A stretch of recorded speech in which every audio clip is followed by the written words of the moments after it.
We're live on Facebook and YouTube. Both my Facebook pages and YouTube. Yeah.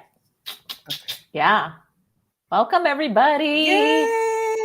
Yes. Happy Tuesday. Right? Yay for Tuesday. We need some intro music. Yeah. You got a Def Leppard shirt on. Should have played some Def Leppard coming in.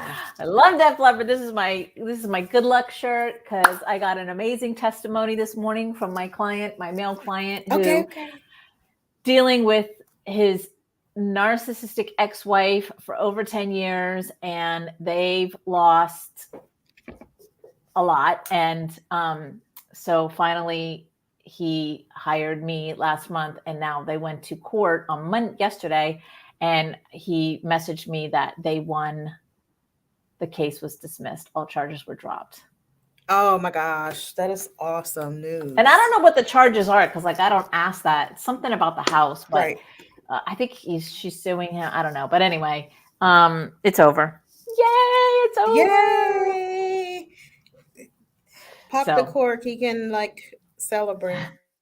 Oh, he knows. I tell all my clients, you freaking celebrate when you win. I don't care how small it is. You celebrate that shit, because the more you celebrate, even the little stuff, the more the celebration things will enter into your life. So yeah. That's right. Oh my gosh, I love it. I love success stories.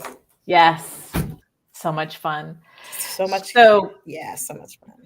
Today we're talking about the empath divorcing the narcissist. I know this is super common, and I know for my clients, and we'll do the intros in a second. I just want to share this real quick. I know my clients, when they come to me, being an empathic person also goes along with people pleasing and stuff. And so when it comes to the finances, they kind of like feel, some of them who haven't been the breadwinner in the relationship kind of feel defeated, and instead of really trying and thinking that they can win, they kind of just let go and think, well, he's got the money, or she, whoever has the money for the lawyer, I don't have the money, and it turns into a financial nightmare. Mm-hmm. So I want to talk about that, but first let's do intros. Cherese, who are you? And what do you do? Well, my name is Cherese Spand with She Wealth, Savvy, Healthy, and Empowered. I help you navigate through your divorce or transitional situation financially so that you can come out on top without losing your shirt. Boom. And I am Denise Cherese. I am a narcissistic abuse recovery coach specializing in high conflict cases, as I was just describing to you. Divorce cases, child custody cases, battles with the court, whether you're going to divorce the narcissist and you know it's going to be, let's just say, a challenge, or like I was just sharing with you with my client's testimony, already divorced, and the narcissist keeps trying, dragging you back to court, dragging you back into the drama. I help you win. Yes. Winning, baby. And you help them win too. You help them win in the financial part. I help them win in the emotional part. But overall, we help them win at divorcing a narcissist or any high conflict type of person. We don't even need to put a label on it, but we do it for the conversation, like high conflict people. Yes. That it's going to be a challenge. It's going to be yeah. So, share with us some of your stories of the triumph in the financial part, because that's such a huge part of divorce, the finances. Yeah. What happens, as you know, when you're used to living with two incomes and now you're going down to one, it's a whole different ball game. Because you got fear, right? The fear of the unknown. A lot of times, I probably would say 95% of the time, there's some financial abuse in there when you're dealing with a narcissistic Totally. personality or someone else with a Mhm. character flaw. Mhm. So what happens is a lot of the people that I work with, they've either been stay-at-home moms for a long period of time or not the sole breadwinner, right? So Mhm. now they're being threatened with like, I'm going to clean you out, I'm going to make sure you won't have anything, and that constant nagging of lack Mhm. is enough to cause severe trauma. Mhm. So along with what you do and then how I'm able to help them strategize so that financially they're not put into a scenario where they feel like they just have to accept whatever is being said and or what's given to them. So Mhm. we plan, like to have discussions about where they're going to live, what does that Mhm. look like, what is the best scenario, because sometimes people just want to up and leave. Like, no, don't run away from this. We Because they're have so to desperate work because they've been in the through it. crap for so long. Yeah, they just want to be done with it, and they feel like that's that fight or flight energy that we carry. Right, right. So from the financial perspective, there are a lot of strategies and numbers and information formulas that have to kind of be put together when they're going through the process. And Mhm. I actually help them save money so that if they have an attorney or they're going through a mediation, they don't have to have the attorney spending time doing this, Mhm. which causes more billable hours. Mhm. So, yeah. Yeah. Yeah. That's a good track record. You should have a track. I saved this client X amount of money because, like you just said, instead of the billing hours of the attorney, we knocked it out in da da da, Right.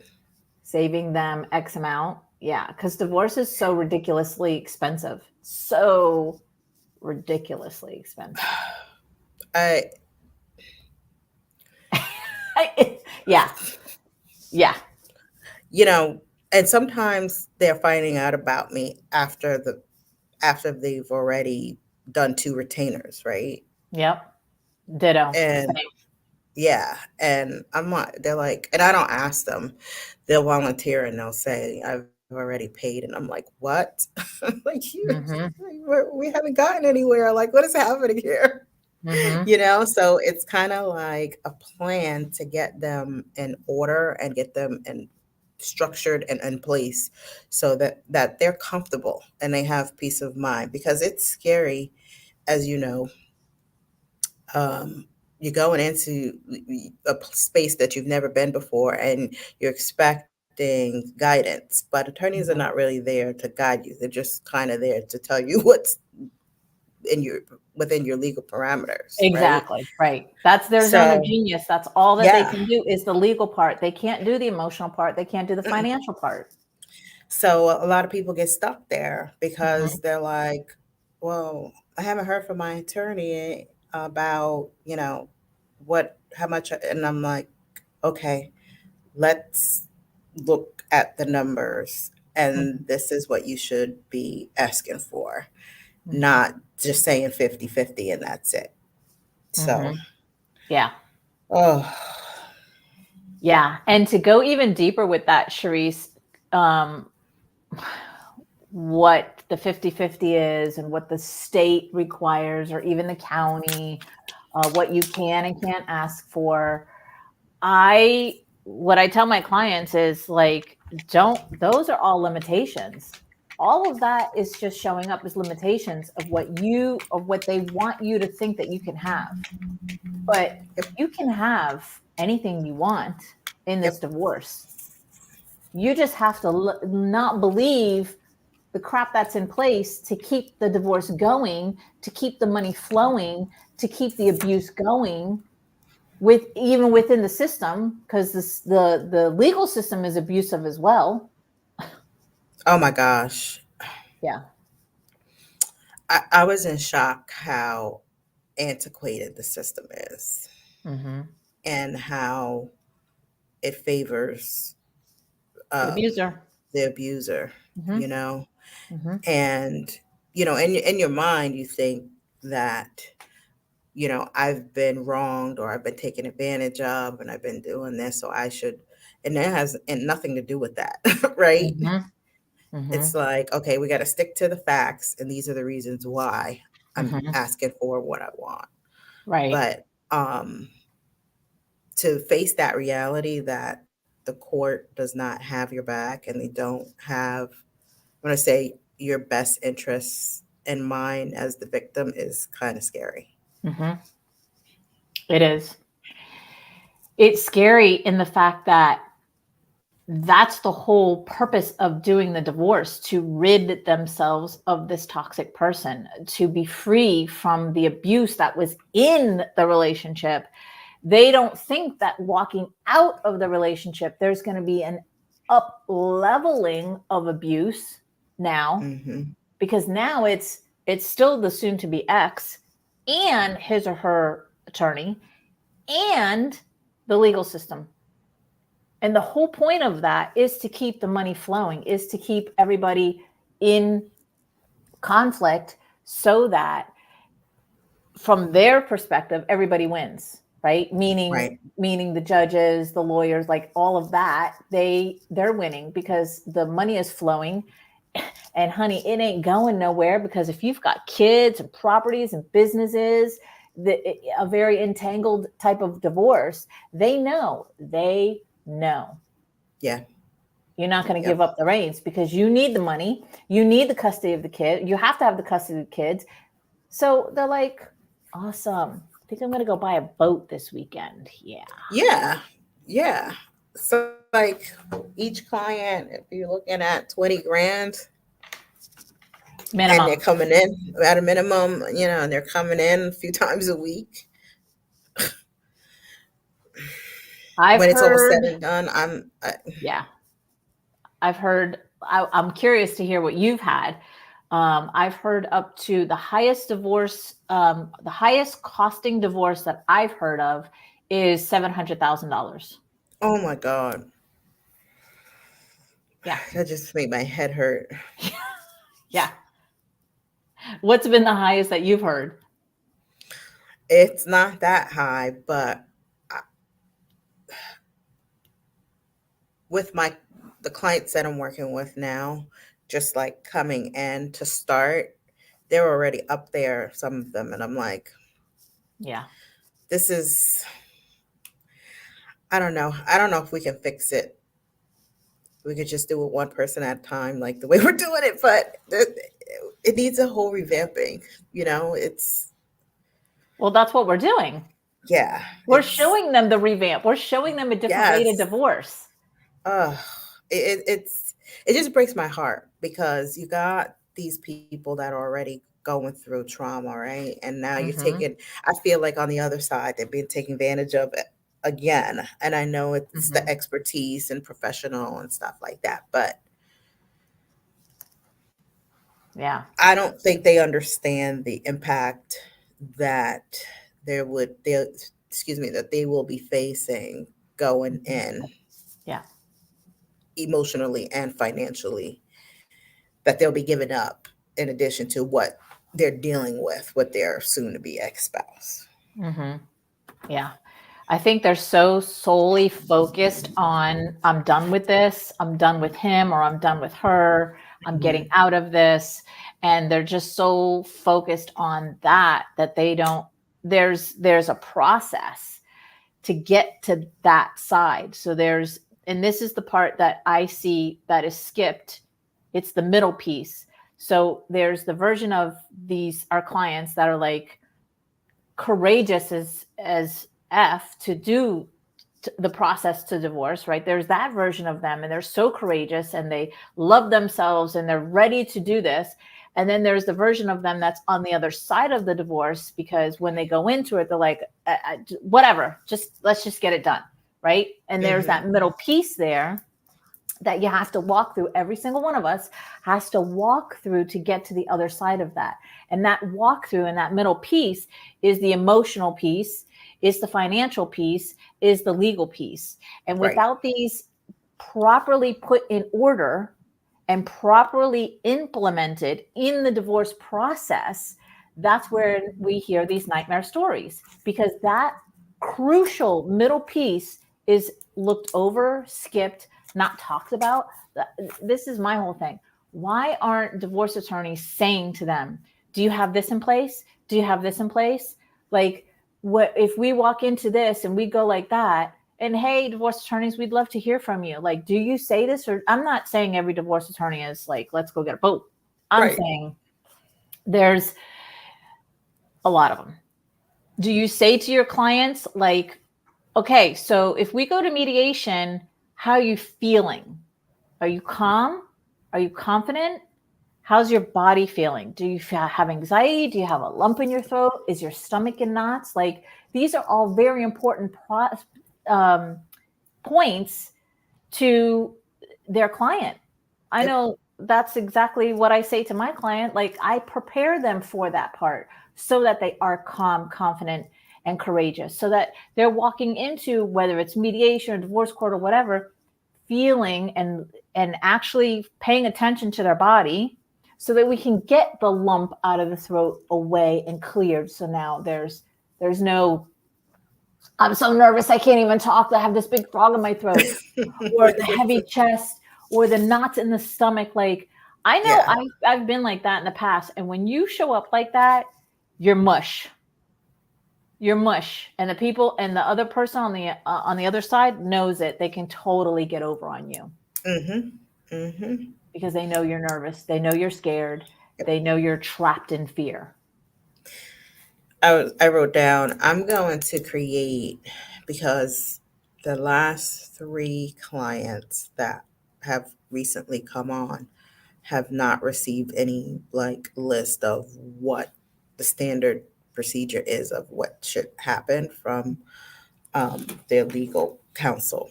So I'm going to create a process checklist of the things that they should be looking at, because you just go in and it's like, okay, we're gonna file this or we don't, or we're gonna say this or we don't. And it's like, okay, now what's the next step, And it's like they have to keep continually poking the bear, okay.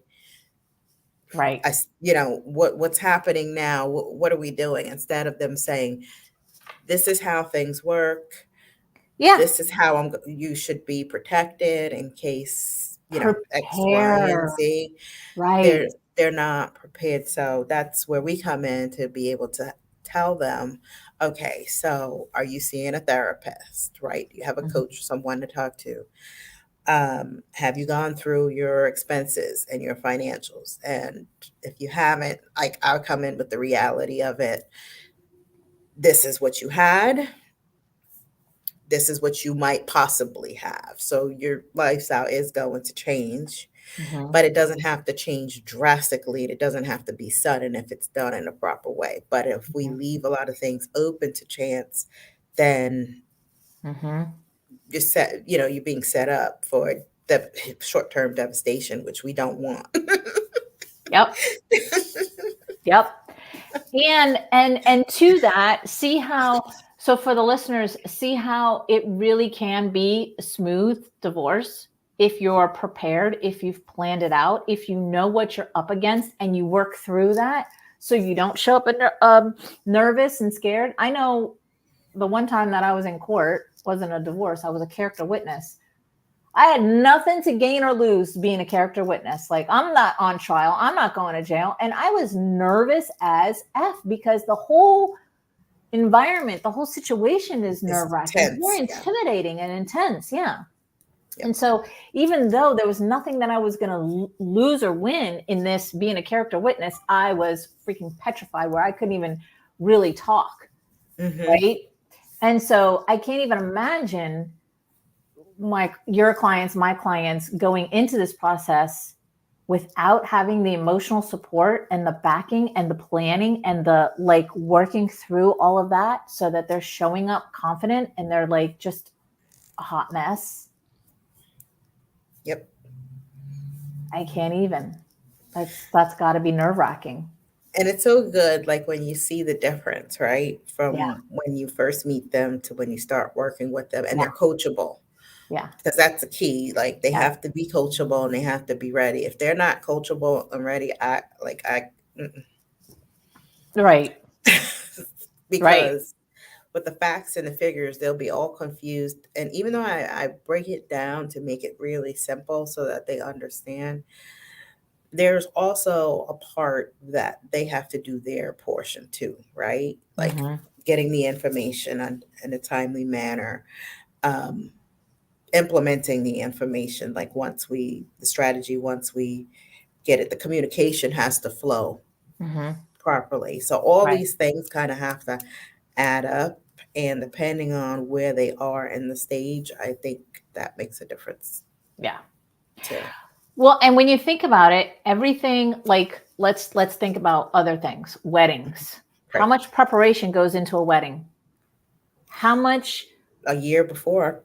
At least. Right. All the planning and what is this is great. What is the planning of the wedding? Like as you get closer to the date, you have rehearsal. You have a rehearsal dinner. This person stands here. You're going to walk here. You're going to say this. You're going to do this. Like there's all this preparation so that the day of the wedding, you know exactly where you're supposed to be, who's going to meet you, who's going to follow you, who's going to walk in front of you, who's going to say this, the toast, the reception, all of it is strategically planned out. Look at a funeral. Funeral, the same thing.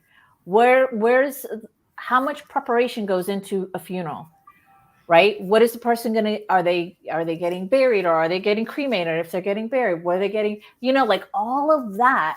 But then for a divorce, it's like, okay, I need an attorney. Well, that's not all. Right. Exactly. Right. It's like, where's all the preparation and everything for the divorce? Like you have, it's so freaking important to have that strategic plan in place. So that just like with a wedding, you're not like, where am I supposed to stand? Who am I supposed to kiss? I don't know. Yeah. Like who's going to walk down first? Like who's coming after? Like what is the timing? What are we eating? Where are we going to be? All that stuff. And exactly. It's the same thing, but in reverse, right? Because now I call it uncorking. You're uncorking this bottle that was put together, and now you're taking the cork out. And when that cork comes out, especially if the bottle has been shaken, right, you're going to have all this stuff that's coming out with it that kind of makes a mess that you got to clean up. Right. So it's important that they have that visual, because I don't think society as a whole has not had that visual. No. Divorce is a scam. That's my opinion. It's a total scam. Everything about the divorce is a scam. And like my client that I was sharing with you earlier, why did it take 10 years, losing their retirement and $1 million in cash for this to end? Right. Why? Because of what I just said. They lost their retirement and $1 million in cash. That's why. Because that retirement and that $1 million in cash, where did it go? Yeah. Who got the majority of it? That's what made me nauseous to my stomach when you just said $700K. I'm like, yeah. Where does that money go? Follow the money. Like with everything, follow the money and you'll get your answer. Yeah. Follow the money. That's where it goes. And that's why divorce is a scam. Because if you can end this with your clients and they win in a short amount of time, I'm assuming under 6 months, right? Yeah. Same thing with me, under 6 months. 6 months, you guys, 6 months. Yep. not years. No. Oh, the longest I've heard of a divorce, and I don't know if these two go together, like the amount I gave you. And besides my client that I was just telling you about, 10 years. 10 years and still not divorced. Or even worse, like my situation, you're divorced, but the financial portion of it is still dragging on after the divorce has been finalized. So which is very common. So you're still battling. You're not even married to the person anymore, and you Mm-hmm. haven't received your settlement, and you're still battling them. Like, yeah. oh, Yeah. That's why I tell my clients, like, when you step into this container, I've already created this energetic container around me and for my future clients. You've already won. It's a done deal. You've already won. And then when I share, like, my other private client, female, who was having a bad day because the ex is being super persistent that he wants to file jointly for the taxes from last year, right? Even though she paid for everything, she paid for all the childcare. He wants to claim the child and la la la la la, right? Just the whole thing. And so he had his attorney draw up a letter, blah blah blah blah blah. So she kind of got like a little, frazzled from that. So, and I say to my clients, like, when you come into this container, you already won. So then I shared with her, my other client, winning after all this time. And then I tell my clients, I say, see, you've already won. Yeah.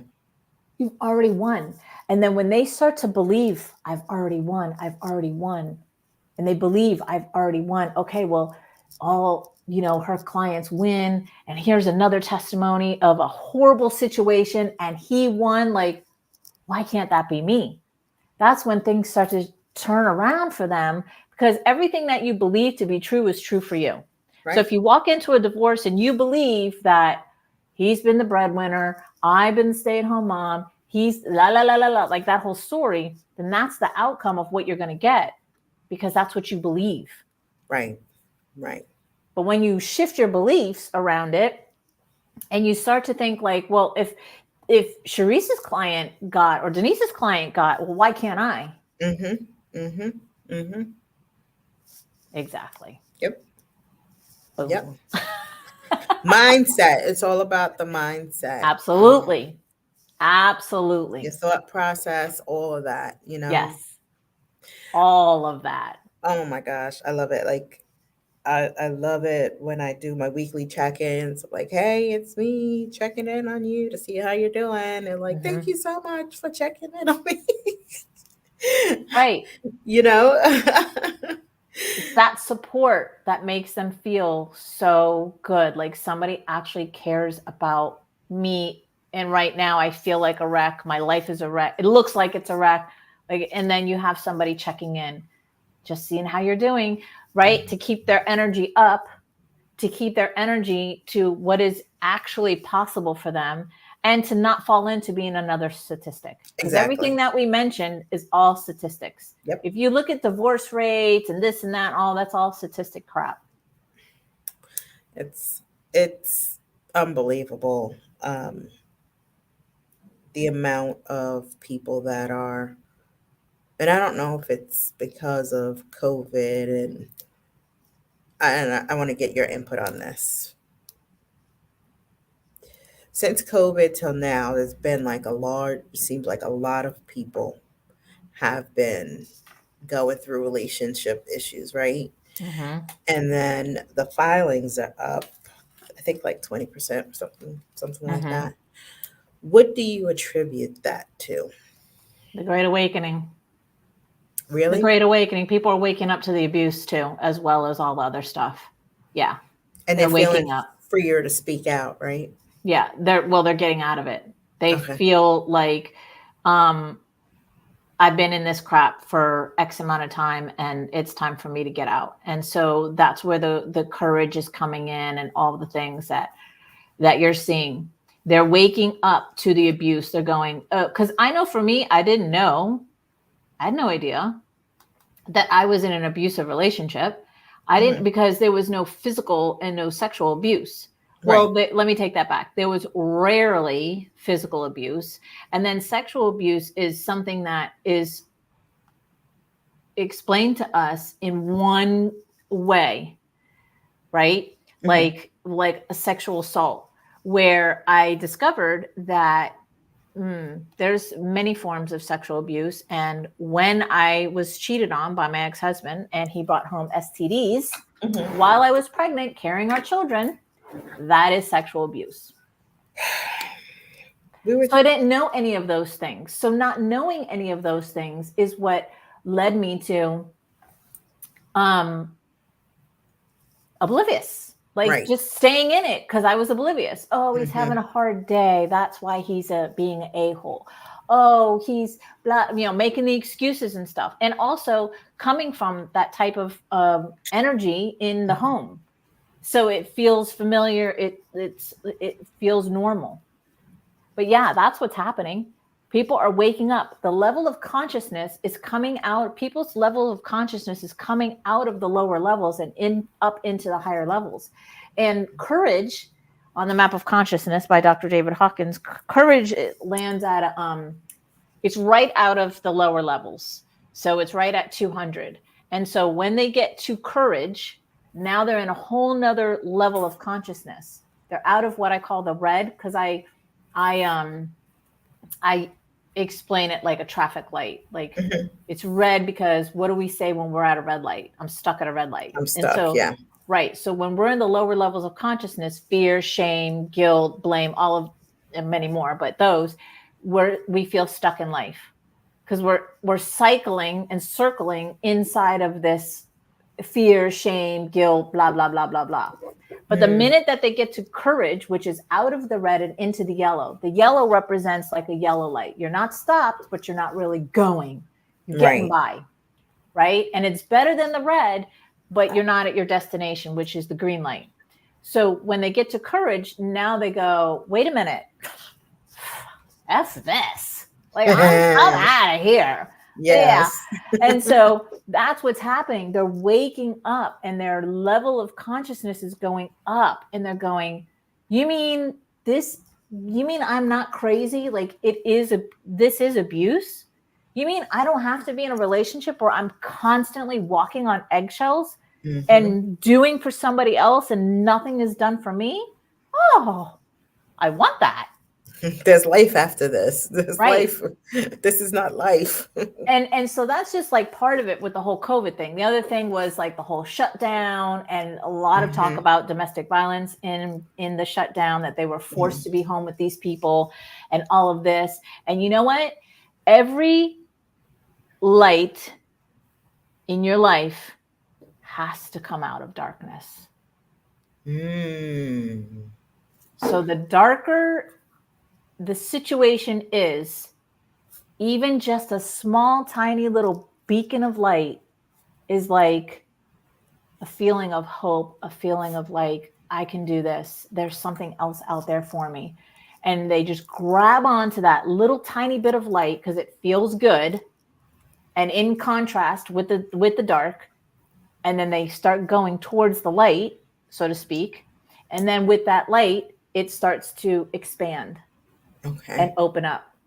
And so now there's more and more and more. And so now the darkness is getting tinier and tinier and tinier, and the light is getting bigger and bigger and bigger.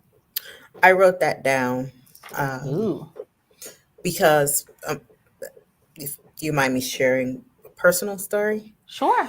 So a friend of mine called today, and they said to me that they've been watching me over the past 2 years on social media and wanted to let me know how proud they were of my progress because they saw me like while I was going through it.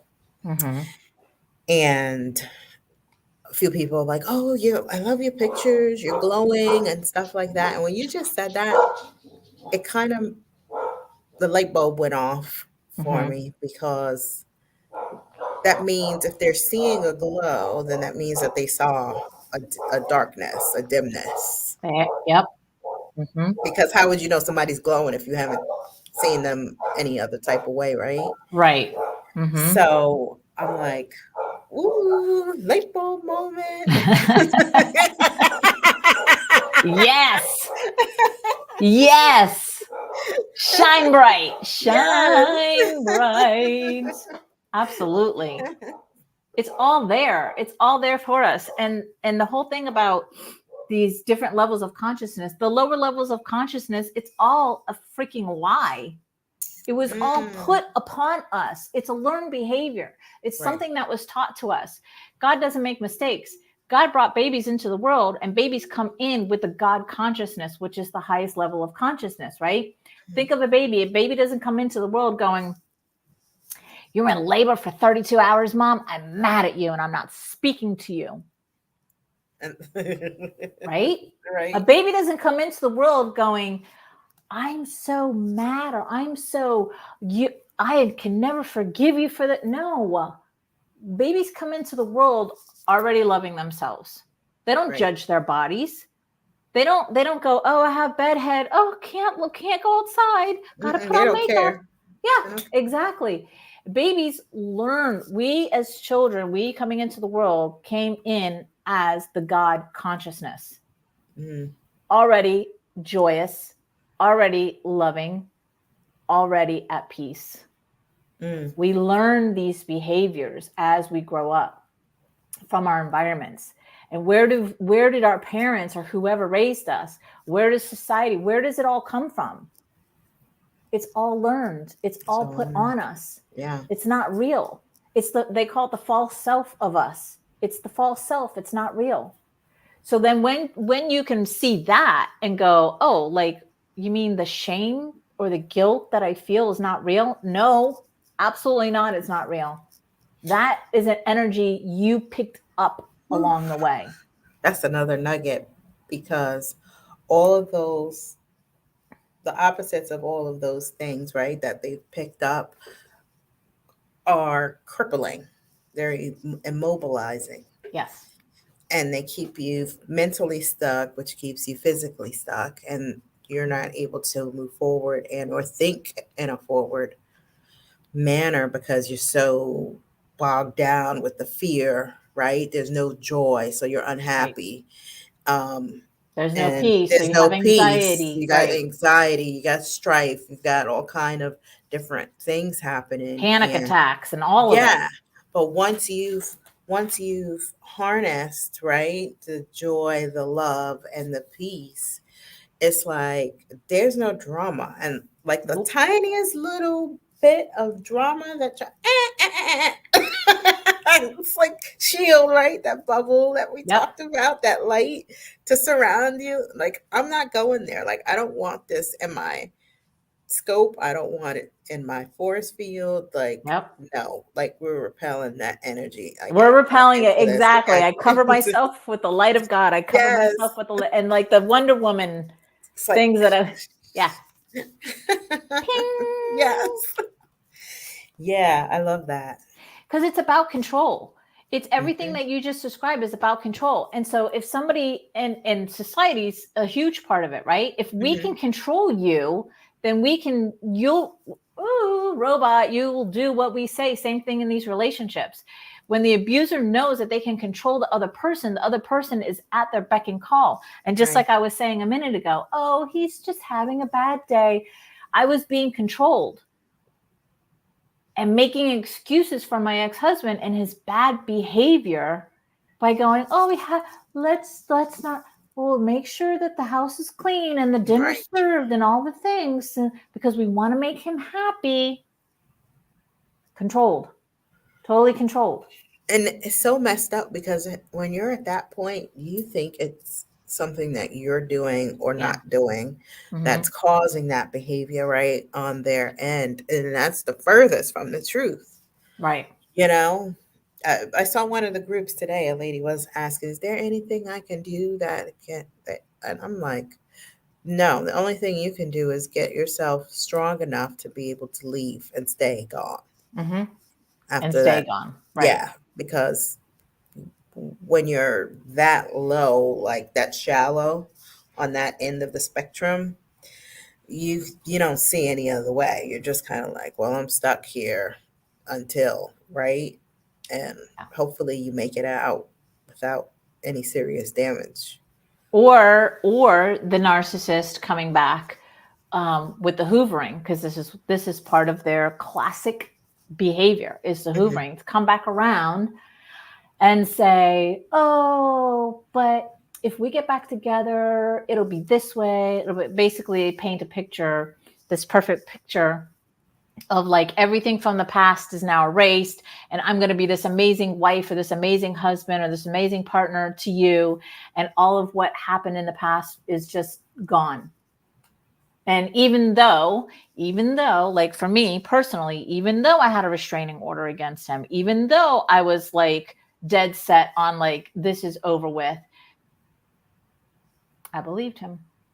I believed the perfect picture that he was painting, because all I ever wanted, and this is for most of us women, all I ever wanted was to have a family. Yeah. All I ever wanted was for my children to have, like, you know, grow old together. And my children, even when they graduated college or got married, like mom and dad are there right next to each other. And that story of like, we grow old together.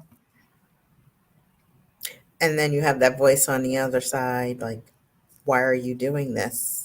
Why are you destroying the family? Why are you tearing it up? You Guilt. can just do, you know, blah, blah, blah, and it'll be okay. It's like, no, quiet. Stop. And I'm not saying that there are some people that you can't have that with, but how do you know if you, people listening, are in the lower levels of consciousness? Because the abuser and the victim are both in those lower levels of consciousness. Right. One is the abuser, one is the victim, but they're in the same level of consciousness. So once somebody, whether it be whoever, gets out of that, then that's when you can see and say and evaluate of like, okay, now that I'm showing up differently, he's showing up differently. And it's very peaceful and it's very calm. And maybe we can co-parent and have, you know, a civil type of divorced relationship so that we can be there together as mature adults for our children's weddings or graduations or grandchildren's birthdays or whatever. But you're never going to know that answer. You're never going to know if that's even a possibility as long as you're in the lower levels of consciousness. It's never going to happen. It's amazing how that works.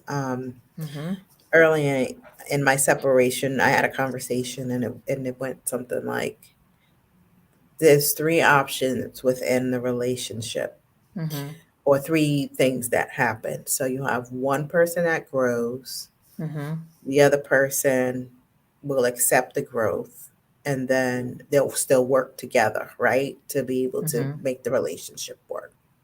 Then you have one person that grows and one that wants to grow with them, which is the optimum, right?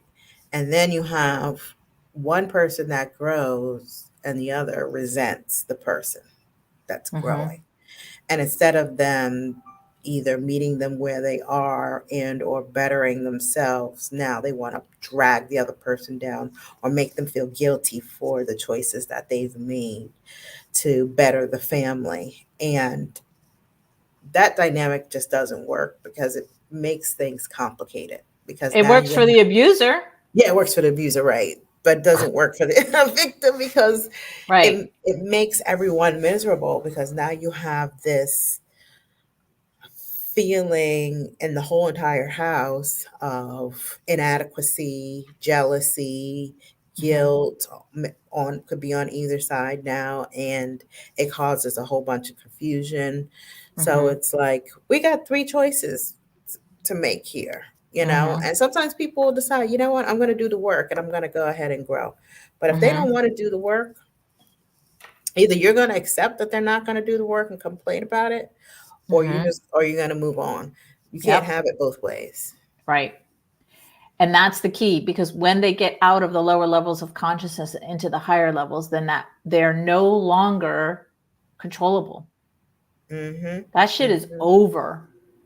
So no matter what, like, think about it.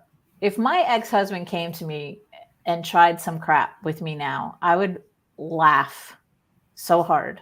Like, because at this, you know what I mean? Like when you get to that point, it's like we were saying, like, it's not going to happen. You can't touch me.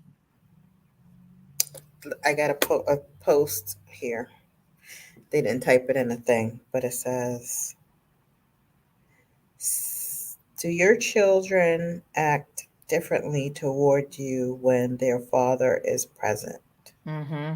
My boys are wonderful, but the second we are together for whatever occasion, the disrespect and the rudeness is off the charts. Mm-hmm. It usually takes a day or so to regulate them, and then they are back to their sunny, sweet selves. Mm-hmm. I just don't know what to do. I do not take it personally and understand their little minds are working through a lot and try to not let it affect me. I love them with all that I am, but sometimes it just hurts. I Yeah. could just use some encouragement and insight. Mm. Yep. I hear that all the time. Right? It does take the kids a minute to acclimate, come back. And think of the kids, man, they're so freaking torn between these two people that they love. And they're just so like trapped in this battle of mom, dad. Yeah, it's heavy. And I don't think it even really changes as they get older, to be honest with you. Because my daughter's 29 now, and like she'll visit with her dad. When she comes back, she's a little different, for probably about a week. But when she Mm-hmm. was younger, and we lived in the same house, it took her a few days Mm-hmm. to kind of come back to her, I say her regular self. Mm-hmm. And now that she's older, it's still the same thing Mm-hmm. because it has to affect them, Mm-hmm. Yep. you know, Yep. seeing the dynamics of everything and stuff like that is just really tough on them. Yeah. It's unhealed trauma. She has to heal the trauma so that she can self-regulate quicker, so Hmm. that she's not feeling, because she may feel guilty when she's spending time with you or back with you because dad I don't know, may or may have made her feel guilty, or slid in the covert type of comments. Um, they look, narcissists are brilliant. They're brilliant. They're brilliant at manipulation. They're brilliant at the very sly, covert ways to manipulate and have you feel guilty or ashamed or get you to do what they want you to do. They're brilliant. And when it comes to the kids, now you've got this person who is literally an expert at manipulation, and then you have this child, whether they're 29 or 2 or Right. whatever, that loves this person and only wants to have good feelings, and so there's this proving to the person, to the parent, and then their brilliancy in manipulation is like it grows from there, Yeah. Yep. because they know that they're winning at this manipulation tactic. They know that this child will do anything to have this relationship or prove to the mom or the dad, whoever. It's all toxic energy. In the healing process, it takes a while for them. Right. Well, it depends on where they're coming. Yes, it can take a Yes. long time, and it also cannot take a long time. It depends on where they're at with the whole situation. Like, I know my daughter's 30, Hmm. and same thing. Like, there was a time when she would, be with her dad and come back. But as I've healed and continue to heal, I show up differently. So I'll talk about her dad and have Yeah. talked about her dad in a freeing, like, no judgment, it is what it is type of way. That was the past me when Right. I was with your dad. I'm no longer that person. Right. And and also, like, hey, if your dad says anything, like, you can share that with me. It's okay. I don't feel any kind of a certain way, and you don't have to feel any kind of a certain way. Right. And then as they get to be adults, they see each parent for who they really are. Yep. Yep. Eventually, that's what's going to happen. No matter what the child's upbringing was, because I have 2 kids. So my daughter sees each of us for who we are, and my son is just now starting to see, it's been a couple years now, each parent for who they are. And he's more like his dad, and my daughter's more like me.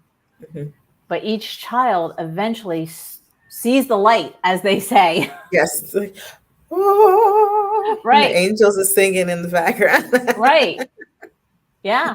And that's an awakening for them. That's part of their awakening process too, to see like, oh, so all those things that dad said about mom or mom said like weren't true, and that it was from, his perspective. Like there has to be a real maturity level to see things for what they are and not have any judgment or guilt or shame or blame about either parent or themselves, to just be like, okay, the jig is up, as they say, right? Like I was born into this family and this is what it is. And this is who I have for parents. And where do I go from here?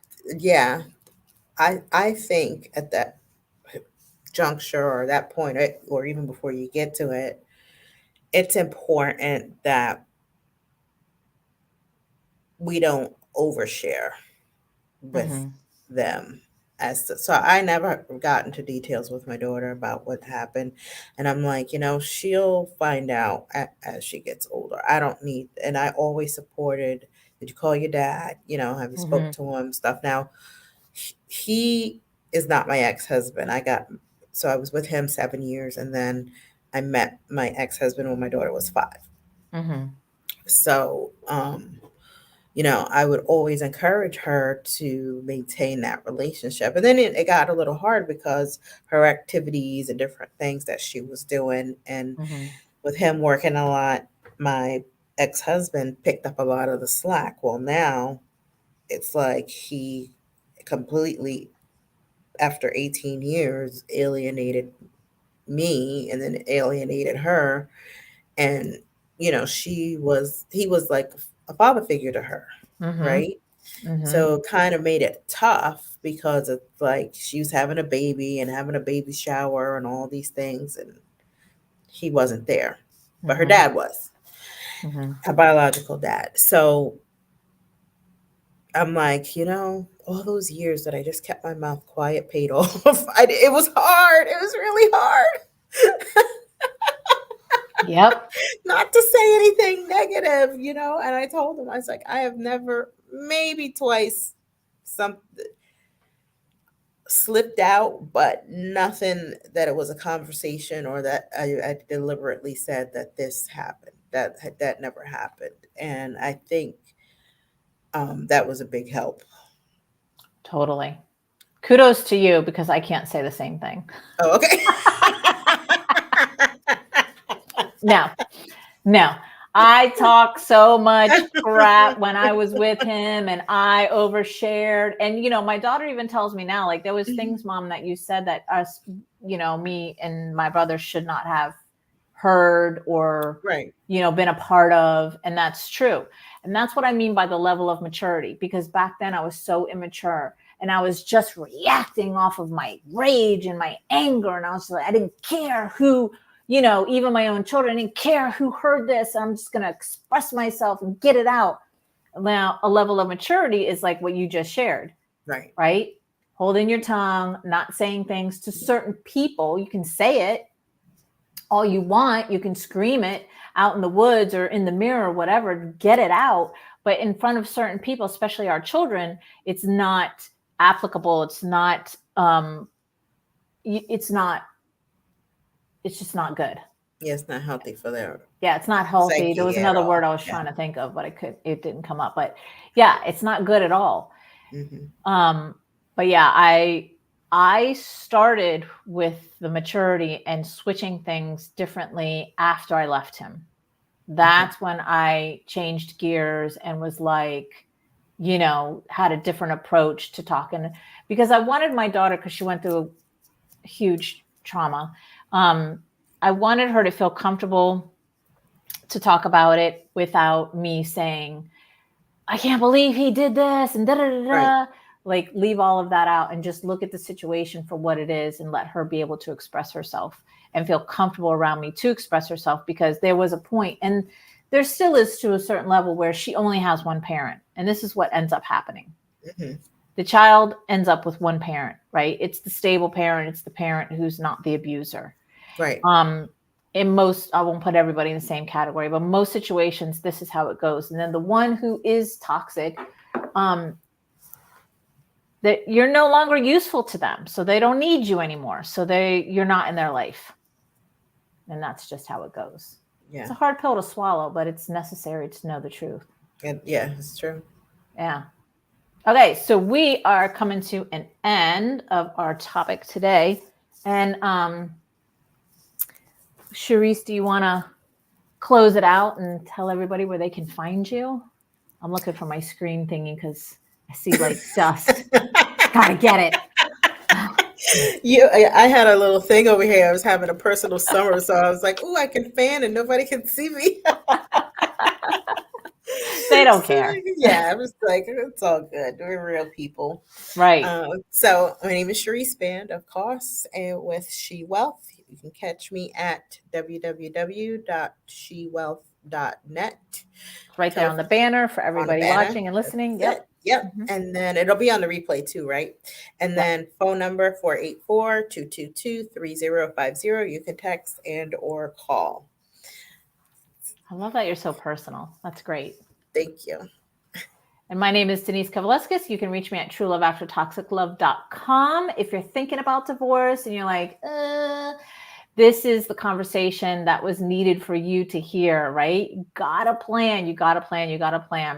And so when you go to my website, trueloveaftertoxiclove.com, there's my contact information and social media links where you can find me. And if you're here listening to this replay on YouTube or Facebook or wherever, you can just click the link. Cherese will be tagged as well. You can click her link, my link, profile, and send direct messages to us. We do check our message requests because we see them, and we do check them to make sure that it's not somebody trying to get us to be a client of theirs. Scam us, exactly. Virtual assistants in Philippines. Anyway. I know. It's all these sales things. I'm like, leave me alone. You can direct message us and we will respond to you. And that's why we do this free consultation, initial free consultation, right? Because we're feeling you out. We're seeing if you're a fit for us, if we're fit for you. We're seeing if you're coachable, if we could work together and actually make this work for you, because you are our main priority. We know what we bring to the table. We have to see if you are coachable, because if you're not coachable, it's not going to work. And then we're just taking your money, like those divorce attorneys that we were talking about, and not giving you the results that you're seeking. So that's why we do a free consultation. So if you'd like that, message us, contact us for that link where you can apply for. I know mine is an application for a coaching session. So, yay. Yeah. All right. We'll be here next week. And I thought of this title for next week. Tell me if you like it, Cherese. A different way to divorce. I like that. A different way to divorce with Cherese and Denise. And we rhyme. I like that. All right, my loves. We'll see you next week. All right. Bye. Thank you so much. Bye.